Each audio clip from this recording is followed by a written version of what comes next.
You're listening to the Podcast Detroit Network. Visit www.podcastdetroit.com for more information.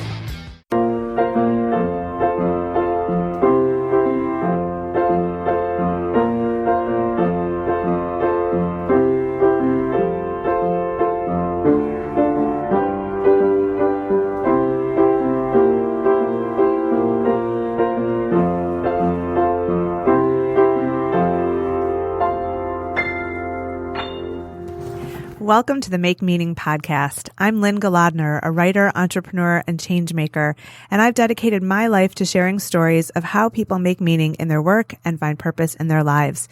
You just heard a great original composition by my son, Asher Schreiber. This podcast highlights some of the great ideas and activities people do every day to make the world a better place.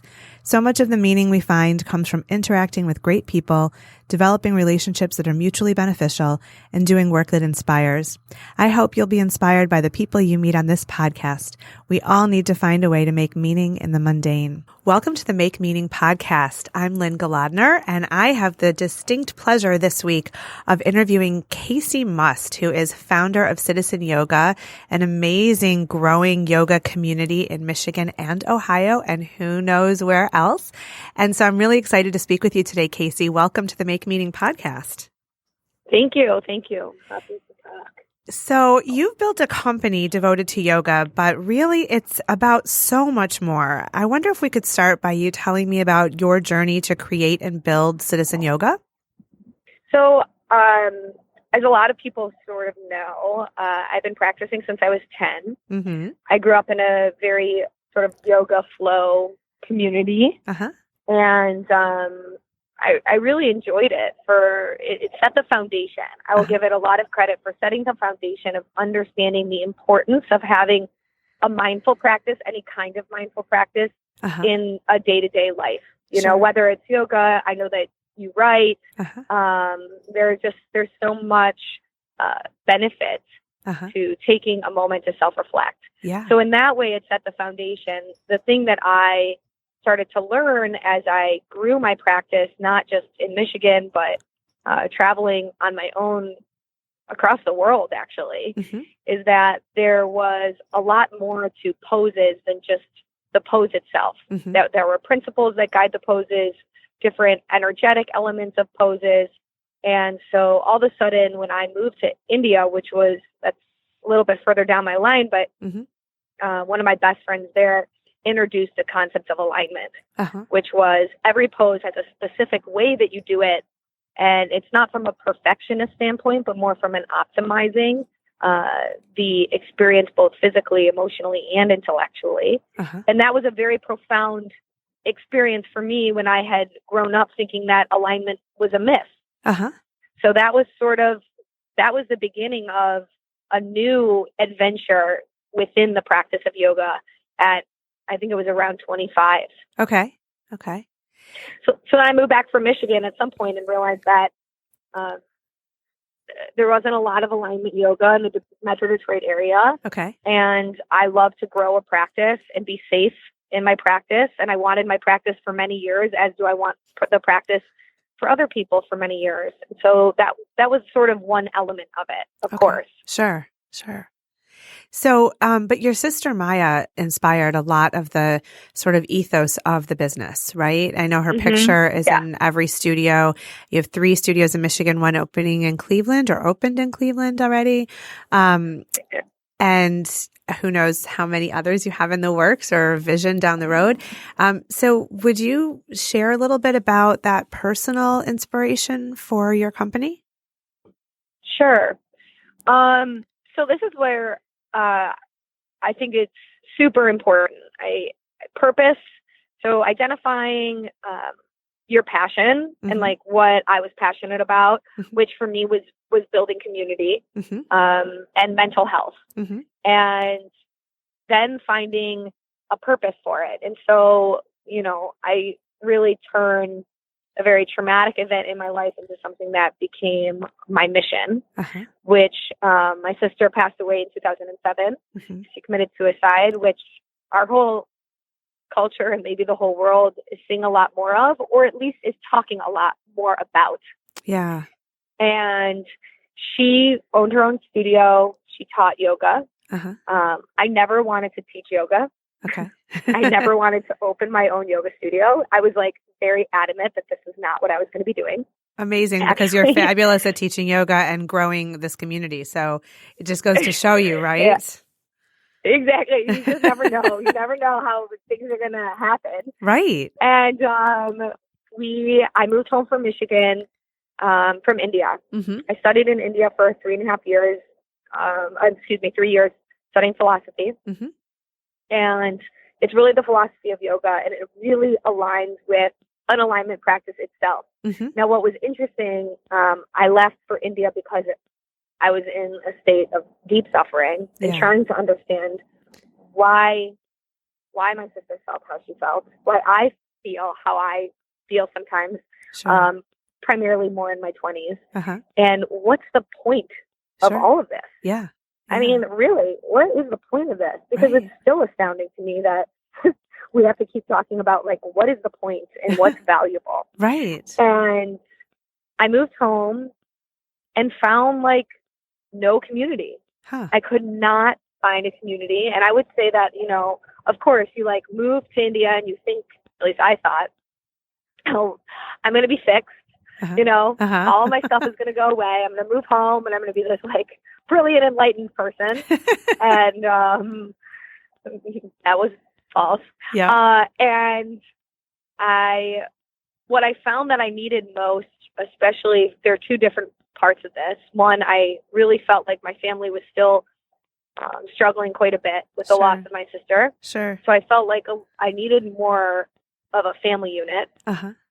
And the Indian community where I lived was so in your business, like to the point where you're like, oh my God, like why every lunchtime, are you noticing what time I come in and reporting and like asking me like what I'd prefer for lunch and why I get like a vegetable or why I go for walks at this time. And in some way, it's so opposite of our culture because we sort of live in this like isolated, this is my house, this is my land, this is my car, I drive in my car by myself. Uh-huh. And so coming back to that was very shocking for me. Sure, like a culture shock. Yeah, it was culture shock, but in a way that wasn't like, oh, I know this is not India. It was more like relationship culture shock. Wow. And what is more interesting is that, and I have a lot of thoughts around technology in general and social media, but I didn't know what a smartphone was. So what had actually happened in 3 years is that phones had developed. Yeah. And I didn't have a phone there. Right. And everybody started texting as their relationship. Yeah. Yeah. Instead of calling or meeting up for coffee or whatever it is. And so it was a huge shift in how people formulate relationships. Right. Right. Well, it's interesting because, I've practiced at Citizen Yoga. I love it there. And I'm not one of the regulars who comes every day. I wish I could. But when I come, even if it's been a while, I notice that there's a really true sense of community there, a sense of welcome and acceptance. And I noticed, and maybe I'm just being idealistic, but it seems like you know everyone's name. Like you really know the people at the community when you're there. And so I just wonder how you've achieved this because, there's yoga studios everywhere, but I don't find that sense of welcome or acceptance at every single studio. It's not a yoga thing. It's a citizen yoga thing. And so I have to ask how you've achieved that. Yeah, it's really interesting. We just had a huge internal meeting about it, both with all of our staff and our teachers, but also we just did a whole 4-hour exercise with my admin team.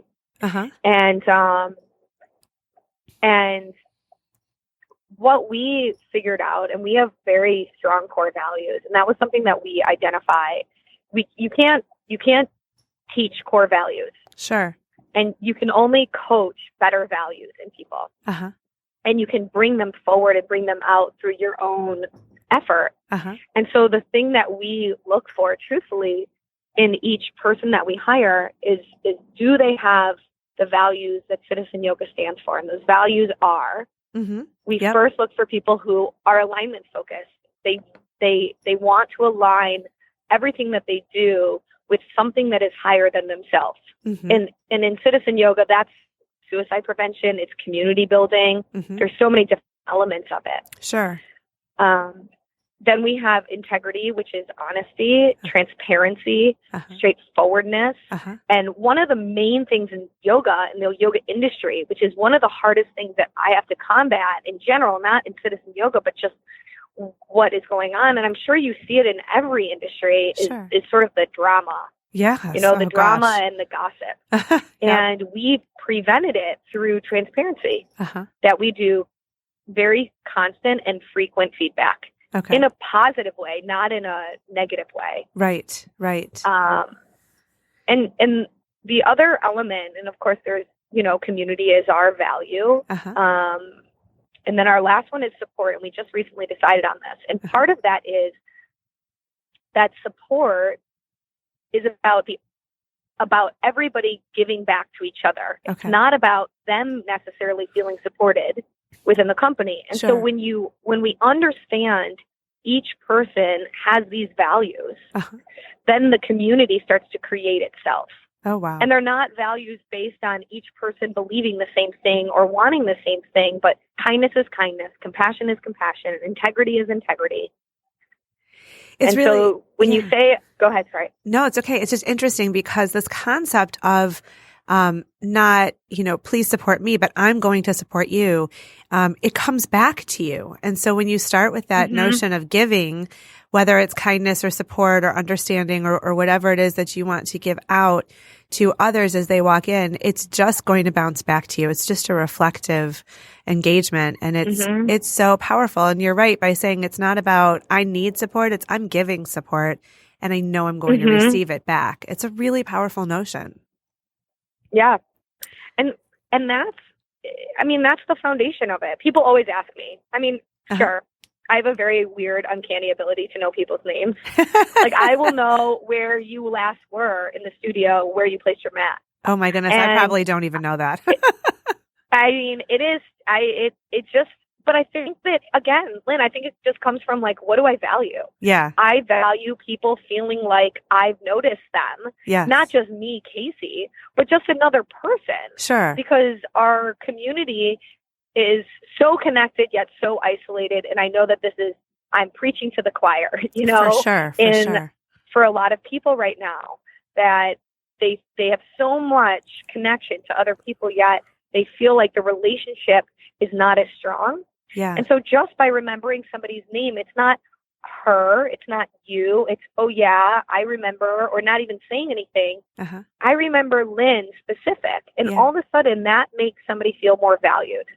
It really does. It's funny because my family belonged to a synagogue for a few years, and we didn't go that often, but every time we went, somebody would say, "Oh, are you new here?" And it really annoyed me. But it also made us feel like, does nobody see us? Isolated. Even if it's been 3 months since we went, if we don't go that often, does nobody recognize us? And people just want to matter. They just want to be acknowledged. And I don't think it's that hard, but we become so self-involved that we can't see outside of our own fog, and so how can we recognize somebody else? I wonder how, the Vedanta philosophy that you studied, which I studied for a bit, and I interviewed Swamiji many years ago and helped to get him on TV when he was here. But how does that, I just wish that could be a little more widespread. And I know you teach this at times in the studio as well, but this notion that the divine is within each individual. And so if that is true, then you have to see that divine spark in every person you walk past. I mean, how does that resonate with you in sort of this business philosophy too? In business philosophy? Yeah, just the way you approach your business, but, bringing that notion, certainly recognizing someone, realizing that there's something special innate to them, in every person you see, instead of immediately judging negatively or finding something negative. You know what I'm saying? And is that part of sort of the underpinnings of what drives citizen yoga? I think that, the biggest thing, I would even say it's closer than that. Uh-huh. Because I think that for other people, it's not as relatable Sure. to say self, or divine, or because that's so for me that feels so lofty for me actually. Yeah. Okay. But the one thing I would say is that seeing similarity, so bringing it back and just making similarity is super important, and really pinning every action to an ideal. So I go, okay, if my ideal is support to other people or acknowledging their existence, which is my ideal, truthfully. Sure. Okay. Not just yoga, then all of my interactions are guided by that, whether I put it in the context of self or not. It's still aligned, but it's a little closer than that for me. It's like I can't envision self and I can't envision divine. Like I just that feels so far. Sure. But I've made it in line with that idea by aligning my ideal, which is to be more accepting of people, open up more, be more supportive.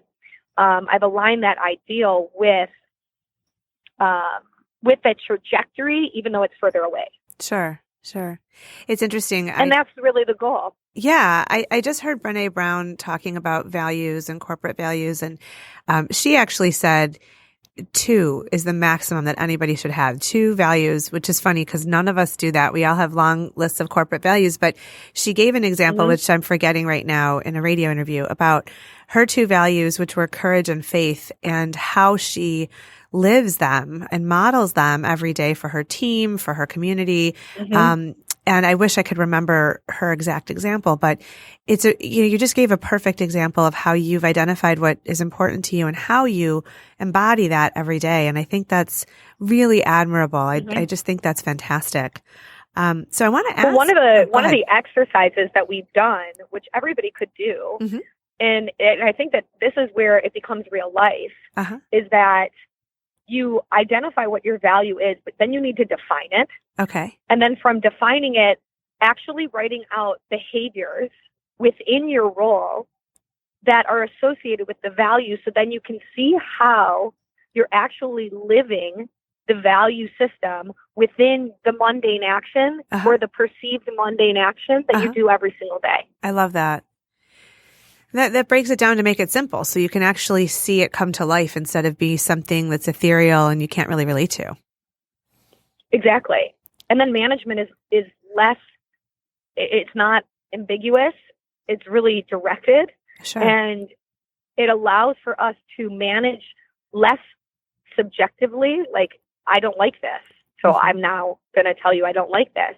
And it gives you more of an objective outline of like, these are actions that align with this value. These are actions that don't. Let's talk about that. And I think that becomes a much more powerful tool and less of a personalization of management. Sure. And it makes it at least a little bit easier to go, okay, this feedback is helpful versus vague. Sure. You've given me a lot to think about. I'm going to take this and reflect on it after our talk today. Before we sign off, I wanted to ask you a couple more questions. One is, I'm just wondering what your vision is for Citizen Yoga. You know, if you have plans for growth or what you see down the road for your company. Yeah, there are a couple things. I mean, we have a very specific vision statement within our company. We have a very specific mission statement within the company. But our goal is really, we see that the quality of our community, we have students who move all the time.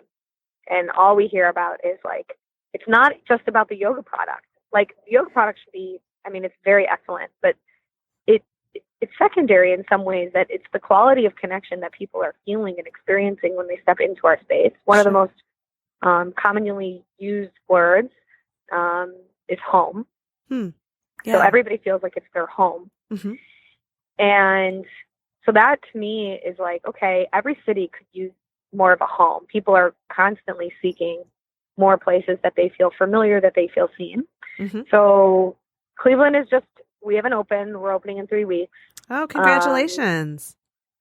Yeah, thanks. It's we have a lot of work to do in these next 3 weeks, but it's a testing ground. I don't know, I don't know how it's going to go. I know Sure. that there's opportunity to grow in other cities, and people have expressed a lot of interest, and we'll grow as long as we're upholding our values. Okay. And as long as our vision continues to match the value system that I have, that my staff has, because they're all so inspired, then we will continue to move forward. And if we lose sight of that, then we would stop growing at that point. Wow. I can see big things on the horizon that could be really exciting, really exciting. I have to ask, how did you come up with the name Citizen Yoga? Where does that come from? Oh, gosh, this is everybody's question. It used to be called Greenhouse. Okay. And this is long before we opened. And I tried to make a logo for it. Uh-huh. And I didn't like any of the logos. And so all of a sudden one day, this is to me like the bravery of all of a sudden changing the name of the thing that you thought it was. And I had said, okay, well, I'm just going to stop thinking it's Greenhouse, and I'm going to pretend like I don't have a name for it yet. Uh-huh. So I spent about 2.5 months calling it everything under the sun. And I was wearing a pair of Citizen jeans. Uh-huh. And I've always loved fashion. Uh-huh. And all of a sudden, a friend of mine was like, well, it's like, I'm a citizen. Like, everybody can become citizen. Yeah. Yeah. And it was just like this moment of like, wow, that's right. Huh. And our old logo used to be, it was modeled off of a passport stamp, actually. Okay. And now it's actually our icon that we have is an A-frame house. It's actually nice. an outline of an A-frame house because people associate Citizen with home. Huh. I love And we're it. from Michigan. I love it. I love it. Yeah. So that's how it happened. Well, thank you. I've always wondered, so I just had to ask. I had to know.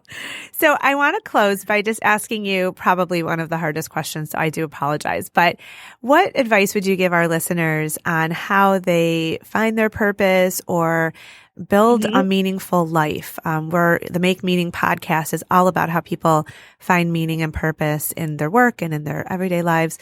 And I just wonder what advice you might have for our listeners about how they can do that. Sure. I actually do a whole lecture on this. I do a lot of corporate talks about this specific thing. Uh-huh. Well, one, you need a space to self-reflect. So that's really important. Mm-hmm. So cultivating a practice of self-reflection, I think yoga is an excellent way.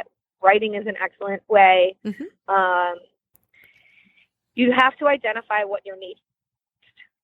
So my nature is talking, sharing, educating, building community. Uh-huh. I like strategy, marketing. These are all things that are creative, that can be abstract, that are relational. Mm-hmm. So that's first.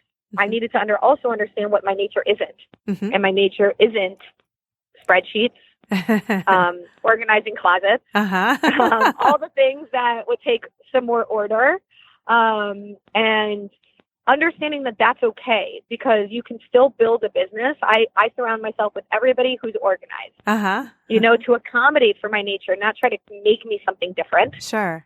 So that's what your list should be. Okay. What are your qualities? What are these characteristics that you have? What are your strengths? What are things that you love to do? And then from there, make a list of jobs, of professions that fall within that category. Mm-hmm. So I didn't want to teach yoga, but the moment I started teaching yoga, it was like, oh, I get this. This feeds every part of who I am. Huh. Wow. So from there, then you have to hook it to an ideal. Okay. So there has to be more meaning than just like, I want to make money. There has to be more meaning than like, I want to become famous.